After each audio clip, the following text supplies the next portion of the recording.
বেটা কইছো সেটার মধ্যে ইন্টারনেট আছে, এটা করা যায়, সেটা করা যায়, ইউটিউব দেওয়া যায়, চ্যাট করা যায়, ফেসবুক করা যায়, কিচ্ছুই করা যায় না। একজনের নাম সার্চ দিলে 5টা মিনিট লাগে বেটা সার্চ দেওয়া নামটা পাইতে। আরে সব কিছুই তো আছে এই ফোনে। মোগর ফোনে টাচ করে সব কিছু করতে, আপনারা বাটন চেপে চেপে উপরে নিচে ডাইনে বামে করে মোবাইল ব্রাউজ করতে হইবে। তো এতটুকু কষ্ট করতে পারবেন না আপনি? আর আপনারা ফাও দিছে, আপনার গায়ে লাগতে আছে না। কাবিরা কি বলছে যে পাশাপাশি এই ফোনটা দিলাম মর্যাদা টাহা দেন? সেটা তো আর চাই নাই। ফাও জিনিসের মর্যাদা রাখতে পারলেন না মিয়া। বেটা কইছিলাম টাকা ফেরত দিয়ে দিমু, একটা বড় ফোন কিনা দে, দামি ফোন। তা না দিছস একটা 4-5 হাজার টাকা দামের ফোন। একটা বড় জিনিস হাতানোর অভ্যাস হয়ে গেলে পরে একটা ছোট জিনিস হাতের মধ্যে হাতাইলে মজা লাগে বেটা। আরে ভাই ছোট জিনিসটা তো আসছিল না, ভালোবাসি গিফট করছে এটা ভালো লাগলো না, ছুরি হালাই দিল না দিকে কেন? ঠিক আছে, মুই এই ছোটখাটো মোবাইল হাতে মন এটাই কর, ভালোবাসি দিলে ভালোবাসা মর্যাদা মানছে। দাদু আপনি 3 ফুট আলো মোবাইল পাইছেন কোথাতে? এই পাশাপাশি আপনি এটা কার দায়িত্বে চুরি করছেন? হ্যাঁ রে ফাঁসা ভাই, মনে করছিলাম আমরা কাশিমপুরের একটা ডন, অন দিয়ে আমরা ছোটখাটো শেষটা একটা ডন, শেষ সময় সামনে হোল আইনে মোবাইল চুদ্ধা খাই দিলেন। এই, এটা বেটা গিফট অ্যাব্রোড থেকে পাঠাইছে। অ্যাব্রোটন কে চুরি করে কি হারাইছে এটা গিফট মনে করে এলেছেন কেন? তাহলে তো আমার এই হিসাবে 4-5 হাজার টাকা সেটি অনেক ভালো ছিল ভাইয়া। এবারে দেখ যাইয়ে চোরাই সেট এখনো কান্ট্রি লকও খুলতে পারেনি, চেষ্টা করতেছ। আরে দূর ও বেটা, কান্ট্রি লক খুলবো? মোবাইলের লক দিলে হেটা খুলতে পারবো না, তুই আসিস বেটা কান্ট্রি লকে। এবার কান্ট্রি লক ফান্ট্রি লক লাগে নাই, এটা ইনট্যাক্ট পাঠাইছে, ইনট্যাক্ট বেটা। যে পাঠাইছে দুবাই থাকা, হ্যাঁ নাম নাও যাইতেছে না, নাইলে কইতাম।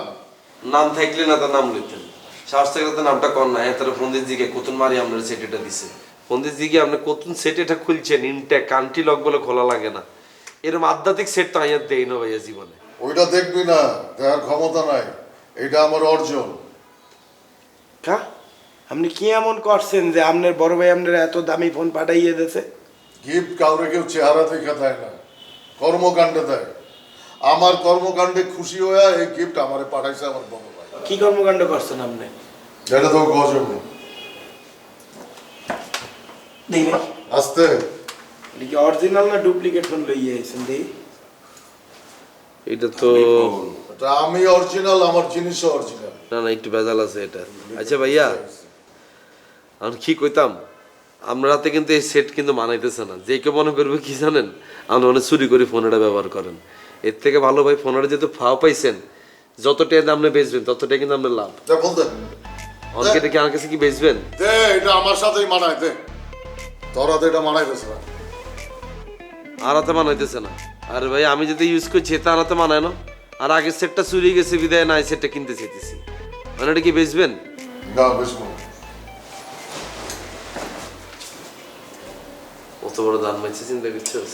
কনফার্ম চুরি করছে। হে বেটা দাদু চুরি করে নাই, দাদু কি সেই রকম মানুষ নাকি চুরি করবে? হন যাতে চুরি করে আর যাতে চুরিতে সাপোর্ট দেয়, দুনুগে কিন্তু চোর।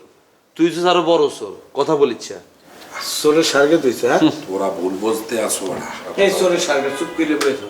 এই, যদি ফোনটা বেচি তাহলে তোরা কত দিবে? স্যার দিগুনে 10,000 টাকা দিন ভাইয়া। আরে বেশি কইয়ে ফেলছে, 8,000 টাকা দিব। না না 2,000 টাকা দিলাম হাতের খানার লাই, 10,000 টাকা দিন ভাইয়া। চালান 10,000 টাকা বলছো অনেক দাম। মিনিমাম 1 লাখ টাকা দিতে হইব কিনতে গেলে। এক কত?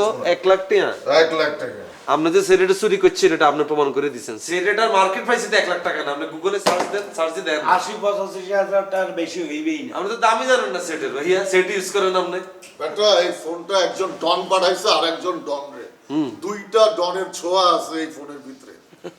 এটার লেগে এটার দাম একটু বেশি। এই সোয়া লই আপনি জাইঙ্গার ভিতরে ফোনটা রাই দেন, বুঝেন না? সোয়া হাইবেন এই জায়গা।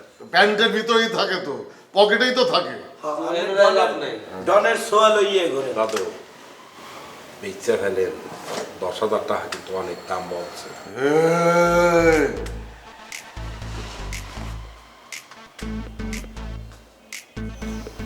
কত ভালো বুদ্ধি দিলাম, আওয়াজ এটা 10,000 টাকা দিয়ে কিনো, হ্যাঁ পুরোটাই থাকবে লাভ, তাই না? অনেক দাম বলছো তুই। হ্যাঁ চুরি করা জিনিসগুলো দাদু বোঝে নাই। এই খাবি না? এরকম টানা সেট লইয়ে মোবাইল লগে ফ্লাইটে থাকবে, অন্য কোনো ঝামেলা হয়ে যাবে না তো? পুলিশ যদি ট্র্যাক ম্যাক করে দিলে বেলে জামাল লোক এত কি এতারে চিনি না, এতারে ধরে লই যান, লগে এতারও লই যান।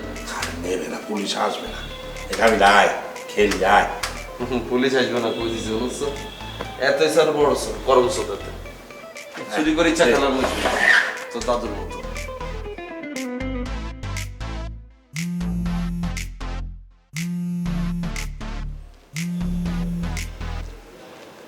আসসালামু আলাইকুম ওসমান ভাই, আছেন কেমন আপনি? আমি ভালো আছি হাবু ভাই, আপনার জন্য একটা সুসংবাদ আছে। সুসংবাদ? কি সুসংবাদ?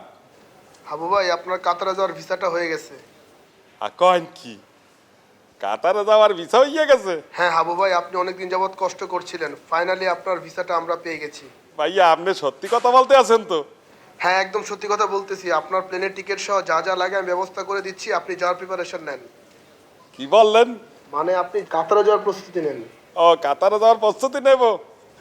ভাইয়া আপনি যে কি সংবাদ দিলেন, আমার তো একসের বুক ফাইটা কান্নাইতে আছে ভাইয়া। আর হাবু ভাই, কান্নাকাটি করার কিছু নেই। আপনি কি বলেন? আপনি যে সুসংবাদটা দিলেন এটা তো আমার জীবনের জন্য একসের বড় সংবাদ, অনেক বড় সুসংবাদ ভাইয়া। ভাইয়া আপনারা কিন্তু আমি মিষ্টি খাওয়াবো ভাইয়া। অবশ্যই মিষ্টি খাওয়া হাবু ভাই, আপনি যাওয়ার প্রস্তুতি নেন, অবশ্যই মিষ্টি খাওয়া আইসা, আর নেহালকে কিন্তু অবশ্যই জানায়েন। আচ্ছা ভাইয়া, অবশ্যই আমি নেহালটা জানিতে আছি।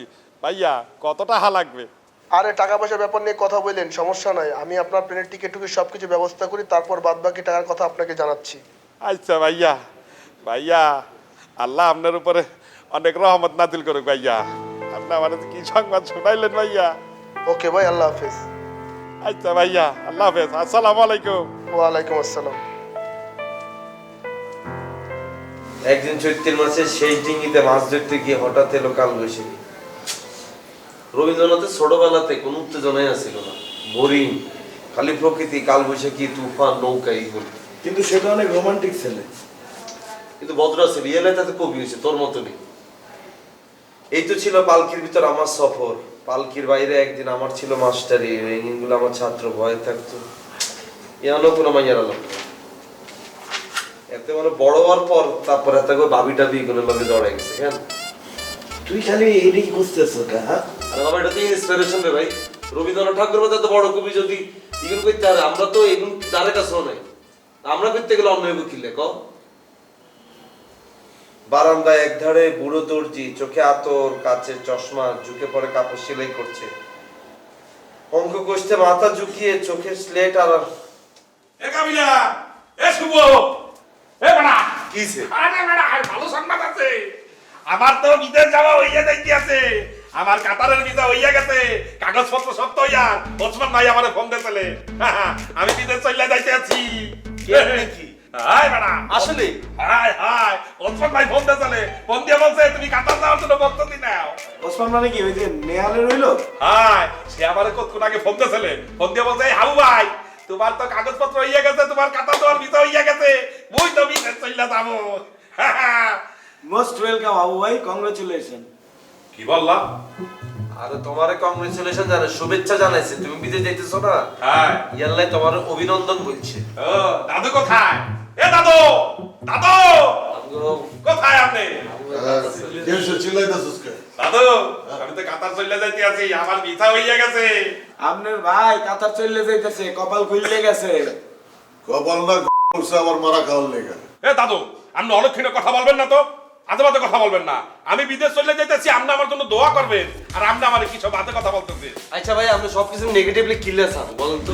লাগাও না আরো জোরে ব্যাচেলার পার্টি সং, লাগাও না আরো জোরে ব্যাচেলার পার্টি সং।